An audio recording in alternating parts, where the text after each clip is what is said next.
Oh, hey, here's John. Hey, John. Hey, Jim, how are you? Well, fine, thanks. How are you? Busy with this UFO stuff. stuff. Oh, my God. Did you see it hit the Fox crawl Monday night? Did it? It's just Yes. been everywhere. I mean, I've been on CNN, my fourth appearance today. Really? Every MSNBC, every network. Oh, my goodness. And just worldwide. I mean, yeah. Australia, everywhere. That's what we're going to start off, I'm going to say. And John, the response has been, well, out of this world, hasn't it? Congratulations. So where's the latest on the investigation, the FAA, then? Well, or is by this time tomorrow going to prove yeah, United is now acknowledging that they were approached by employees. So they've done that flip-flop.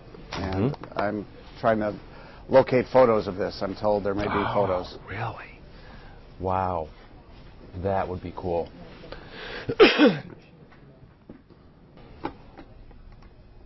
I'm told that the story on CT right has almost 1 million hits. Yeah, it's the most read story in the history of CT.com. You're kidding me. No, I got an email yesterday from Bill Adee. Wow. I mean, it's like, yeah, in the entire history of the website. Oh, incredible. So. Incredible. So does the possibility exist? You might get the pictures and get them in for tomorrow? Or oh, no, I don't think, no. I mean, I'm told the pilots on that plane that was being pushed back, you know, I said in the story that they opened the windscreen and stuck their head out. Now I'm being told that one of them had a digital camera and snapped some pictures. Wow. So United's not playing ball with me, and FAA, I've expanded my FOIA to include the flight plan, which might include the pilots' names.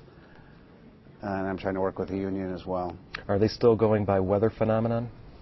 FAA, you know, pretty much because of the federal holiday, I haven't talked to them that much. But yeah, they haven't changed their story, and I've just heard from other people, you know, since then that that explanation just doesn't wash.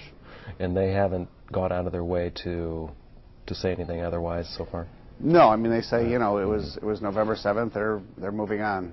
They're just doing their daily thing. Well, I tell you what, all the people who saw it must be feeling a little validated right about now, huh? Oh yeah, and I'm getting tons of emails from other people who outside the airport as well as at O'Hare who also either cited that same object or saw the hole in the sky and said, "What is that?" Wow. Okay, so what did it look like again to the folks who saw it?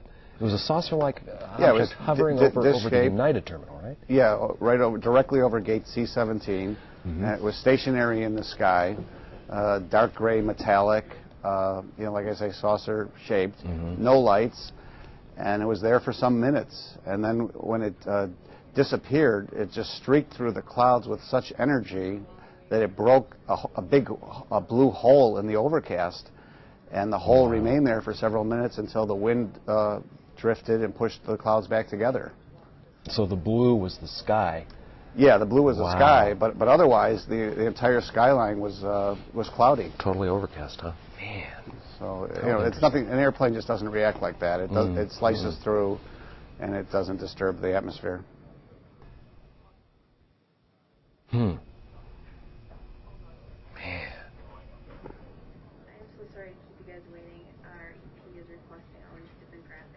Do you have other interviews set up after this, John?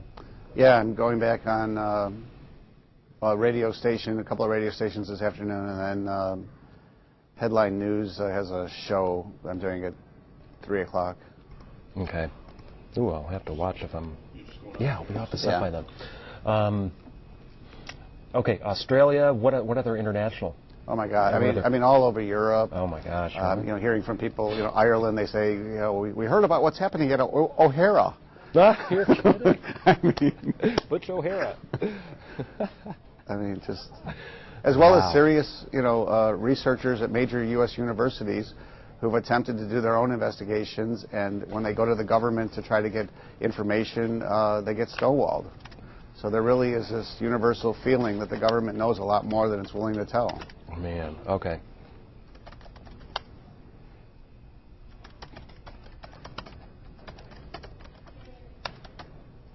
Okay. I'm just going to say... Okay, here we go. But, I think it's so cool that I was the first one to get to talk to you about it. That's right, last Friday. Yay. Okay. The UFO O'Hare story the Chicago Tribune exclusively broke on New Year's Day is garnering attention around the world. Joining us now to talk about it once again is Tribune transportation writer Jon Hilkevitch, who broke the story. And Jon, the response has been, well, out of this world, hasn't it? Yes, it has been astronomical, Jim. Every major country, it seems, people have written in, both those who claim they've spotted UFOs during their life, as well as serious researchers. I mean, just the last 2 days, this is my email, and these are the serious emails. You know, the ones from kooks who said they were brought aboard alien spacecraft, I put in a circular file. So it's just a story that has legs, and people are fascinated by the thought, and I think there's some belief that there are advanced life forms that are visiting us here on a regular basis. You've been contacted now in the last few days by several countries, but that also includes serious university researchers here in the U.S. You know, I've got to tell you, too, I got a call from my dad in California Monday night, and he's like, what is up with the O'Hare UFO story? I'm like, where did you see that? Where did you read that? Well, it was on Fox Network's Crawl at the bottom. It's just amazing how much this is garnering. Yeah, it really is, and worldwide attention, as you say. And from people who have made observations themselves, including on November 7th, the date of this incident, additional people both at O'Hare and outside the airport who have either seen this gray disc-shaped metallic object themselves, or they saw that huge hole in the sky that the object created when it vanished. Let's go over that one more time. What did people see when it all of a sudden vanished right through the clouds over the United terminal? And then how's the FAA been reacting the past few days, too?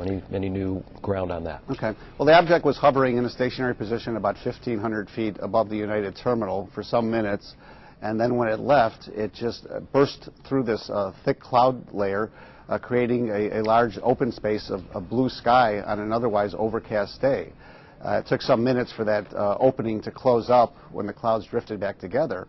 And it's just extremely unusual, according to the witnesses. I mean, airplanes just don't react like this. They slice through clouds, and they really don't disturb the atmosphere that much, except for the wingtips and such. The FAA is still, pinning this to some kind of weather phenomenon, that some lights from the airport and the overcast skies somehow got together and created this image. But weather experts, astronomy experts, others that I've talked to said that that's bunk.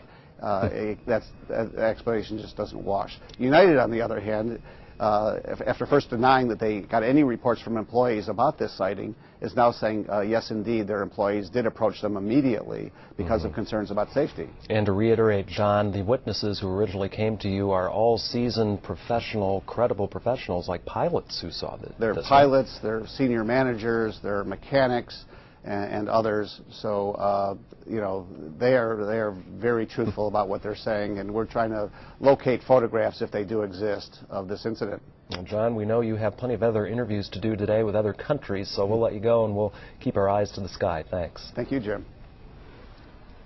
We're just checking it with good things. This is just incredible. Isn't it amazing what really garners people's... Yeah. For various reasons, I suppose, Yeah. How cool. Yeah, no, it's... I can't wait to see in a week where this stands, Yeah. I'm just amazed I'm still getting requests for interviews because... Yeah. Okay, we got it. You're clear. Cool. Okay, Thanks, Jon. Thanks, Jim. Okay. It would have landed, but